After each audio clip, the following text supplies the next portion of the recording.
আপনার বাংলাদেশের যারা 1971 সালে স্বাধীনতার বিরুদ্ধে করেছিল, তারা 1971কে এখন আপনার নিচে নামিয়ে দিতে চায়।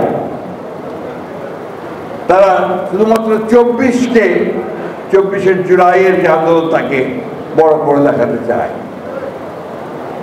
আমরা 1924-এর যে আন্দোলন সেটা 15 বছর ধরে করেছি, এক আধ দিন নয়।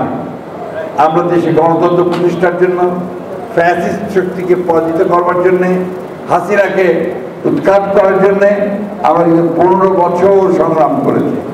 এবং আমরা যে বাংলাদেশে একটা স্বাধীন সার্বভৌম রাষ্ট্র হয়েছি লড়াই করে, যুদ্ধের মধ্য দিয়ে, আমাদের নেতা শেখ মুজিবুর রহমানের ঘোষণার মধ্য দিয়ে, সেটাকে তারা অস্বীকার করছে।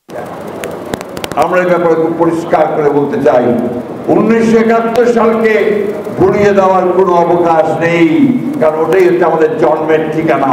এই দেশের এই ভূখণ্ড সেদিন একটা স্বাধীন দেশ হিসাবে মর্যাদা পেয়েছে। এটা আমাদের মনে রাখতে হবে সবসময়। 1971 হচ্ছে আমাদের অস্তিত্বের কথা, আমাদের পরিচিতির কথা, আমাদের স্বাতন্ত্র্যের কথা। সেই দিন যে ঘোষণা হয়েছিল স্বাধীনতার, সেই ঘোষণা হচ্ছে আমাদের নতুন জাতি হিসেবে আত্মপ্রকাশের কথা। বন্ধুগণ, আজকে সেই সমস্ত শক্তির অনেক বেশি উল্লম্ফন দেখতে পাই আমরা। একবার স্মরণ করুন অতীতের কথা, আমি কারো নাম ধরে বলবো না, কিন্তু নিজেদের অতীতকে স্মরণ করবেন।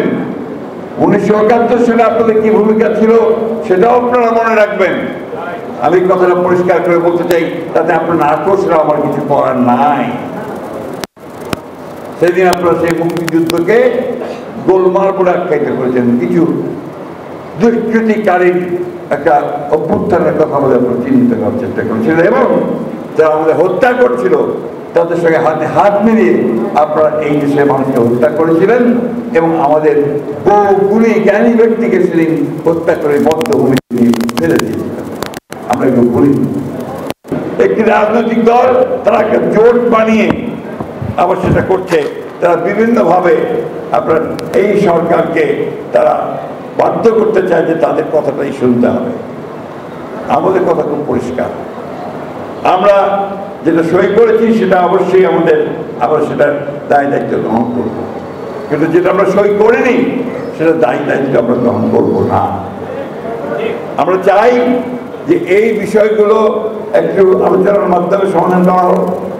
নির্বাচন তো যেটা ঘোষণা করেছেন 2026 সালের ফেব্রুয়ারি মাসে, ওই তখনই নির্বাচন হতে হবে। পিআর হবে কি হবে না ওটা আগামী পার্লামেন্ট সিদ্ধান্ত নেবে। গণভোটের কথা বলতে আমরা রাজি হয়েছি, ঠিক আছে, প্রয়োজন ছিল না, গণভোটের কোনো প্রয়োজন ছিল না, তারপর আমরা রাজি হয়েছি যে ঠিক আছে, ওকে বলছে ঠিক আছে আমরা করি। আমরা বলেছি যে নির্বাচনের দিনই গণভোট করতে হবে, কারণ আলাদাভাবে গণভোট করতে হলে থেকে আরো খরচ বেড়ে যাবে, প্রায় 1000 কোটি টাকার উপরে সেই খরচ হবে। নির্বাচনের দুটো ব্যালট থাকবে, একটি ব্যালটে গণভোটের কথা থাকবে, আরেকটি ব্যালটে আপনার নির্বাচন সংসদের নির্বাচন হবে। এটা তো অত্যন্ত সুন্দর কথা। এটা না করে এখন আবার তারা গণভোট আগে হতে হবে, তারপরে নির্বাচন হবে, এটা আপনারাই বলছেন। আমরা তো নির্বাচন পেছানোর কথা একবারও বলিনি, আমরা বারবার বলছি যে নির্বাচনটা অতি দ্রুত করতে হবে। এই কথা বলে মানুষকে মিথ্যা কথা বলে প্রতারণা করবেন না।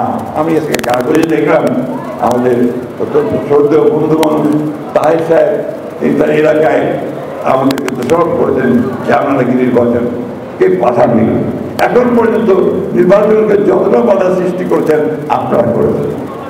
আপনারা নিয়ে এসে আলোচনা ছিল না, প্রস্তাবও ছিল না, এই কথাটা আপনি লক্ষ্য করেছেন।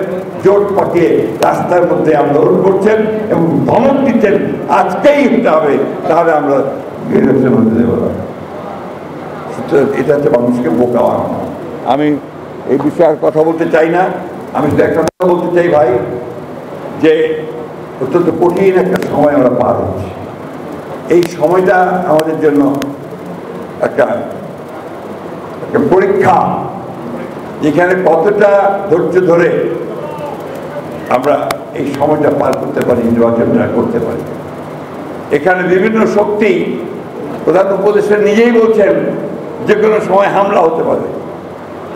উনি পরিষ্কার করে বলা উচিত ছিল হামলা কোত্থেকে আসবে, কারা করবে, এটা বলা উচিত ছিল জাতিকে। জাতি প্রস্তুত আছে যে কোনো হামলা প্রতিরোধ করতে।